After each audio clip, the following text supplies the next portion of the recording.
Hello friends, welcome to my channel Azhagudevi Neelan. இன்றைக்கி நம்ம வீடியோவில் என்ன பார்க்க போகிறோன்னா, புட்டு மாவு விரசும் போது அதில் சின்ன சின்ன உருண்டைகளாக வரும். அந்த மாதிரி உருண்டைகள் இல்லாமல் எப்படி நம்ம புட்டு ரெடி பண்ணலான்னு தான் பார்க்க போகிறோம். வாங்க வீடியோக்குள்ளே போகலாம்.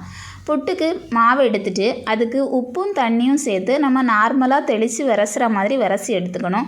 அதுக்கப்புறமா இந்த மாதிரி சல்லடை இல்லைன்னா சின்ன சின்ன ரவுண்டாக இருக்கிற ஏதாச்சும் ஒரு பாத்திரங்கள் எடுத்து அந்த பாத்திரத்தில் நம்ம விரசி வச்சுருக்கிற அந்த மாவை போட்டு கையாலே இப்படி தேய்ச்சி விட்டுக்கிட்டோன்னா எல்லா மாவும் உருண்டைகள் எல்லாம் இல்லாமல் அடிப்பக்கத்தில் அழகாக கிடச்சிரும்.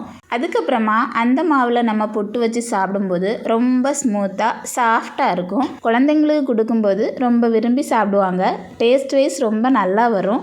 ட்ரை பண்ணி பாருங்கள். வீடியோ உங்களுக்கு யூஸ்ஃபுல்லாக இருந்துச்சுன்னா வீடியோக்கு ஒரு லைக் போட்டுட்டு எங்களோட அழகுதேவி நீலன் சேனலை மறக்காமல் சப்ஸ்கிரைப் பண்ணி வச்சுக்கோங்க. தேங்க்யூ.